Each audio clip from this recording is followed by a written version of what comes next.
What did you say to Adam? I told Adam everything.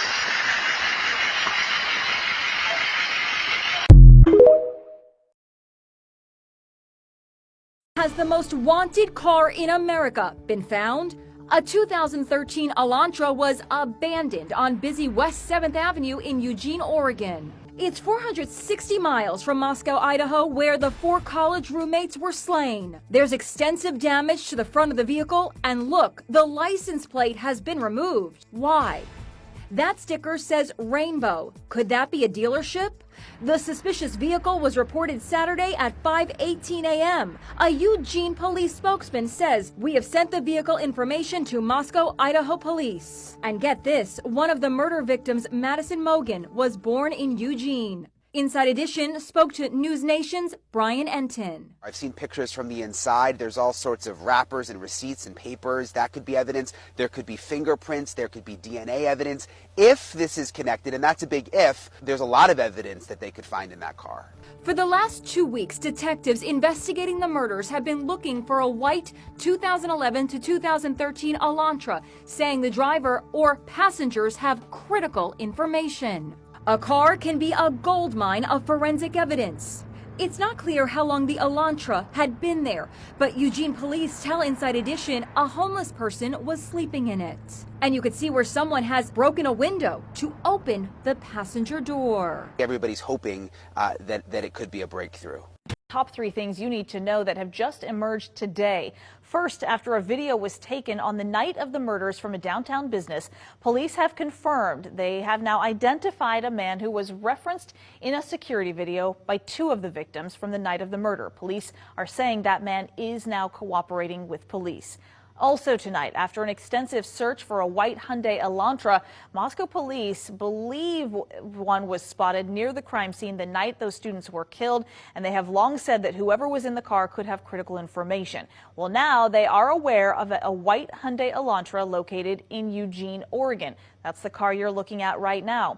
We also just learned from Moscow police that car is registered out of Colorado.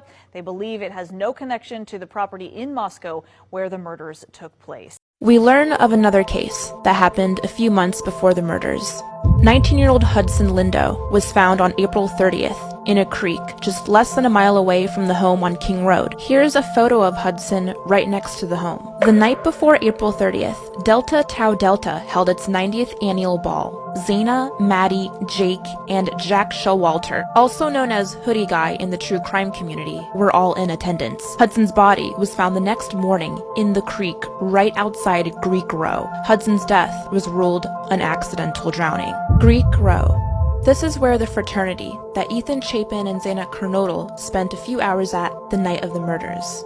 There's several fraternities along this road, and see how close it is to the home. Here's a map that shows how close Hudson was found in correlation to the home and the fraternities. This Facebook post is one of the first that started this speculation. In another article online, a user says, "Could mean literally nothing. Not trying to create conspiracy theories here, but for a small town, there sure are some crazy coincidences. Make it make sense." Hudson's parents said that he was a friend and helper to all, whose love and friendship brought people together from all walks of life. His personal philosophy was to live in the moment and be a better person every day. Hudson's empathy was legendary. He was quick with a smile and a kind word. I'm having a hard time getting over this one.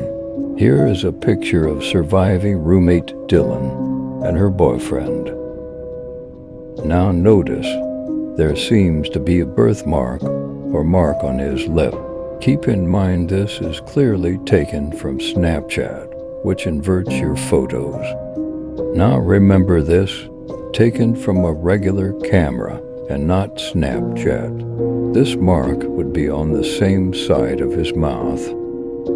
But wait, there's more. Dylan has deleted this photo of her and her boyfriend from her social media, and her VSCO is now private. Let's look again. Don't forget the red stains. What do we think?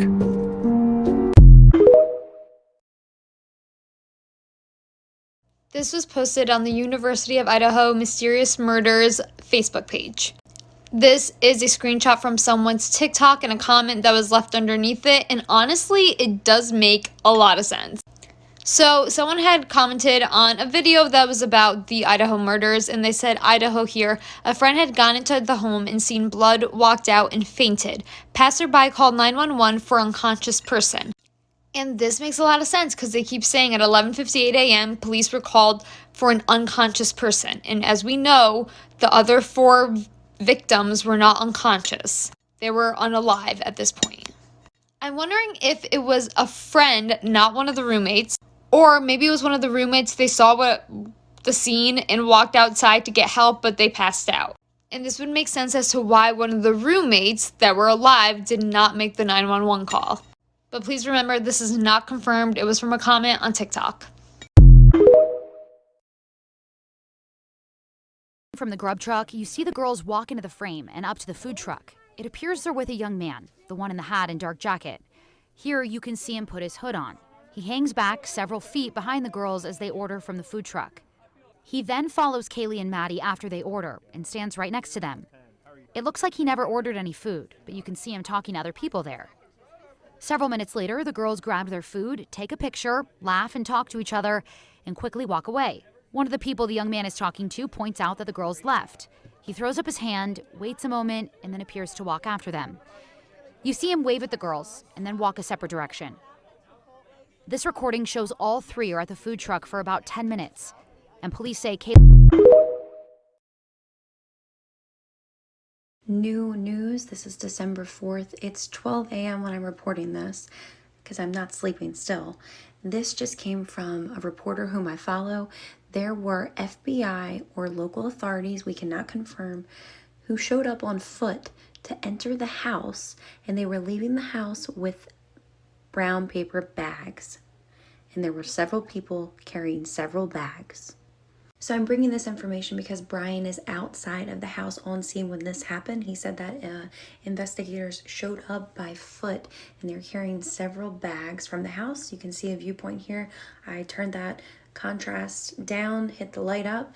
A gentleman up there, over here. So several guys were leaving. There was something else that is pretty interesting that just happened. Brian reports the lights now are turning on in the bedrooms. Investigators are looking around. This was 3 hours ago. He is on the scene at the time, and we can see an image right here that he had taken with his team of, it looks like an investigator. I see a badge, looking, recording, taking notes, doing something to do with that bedroom window.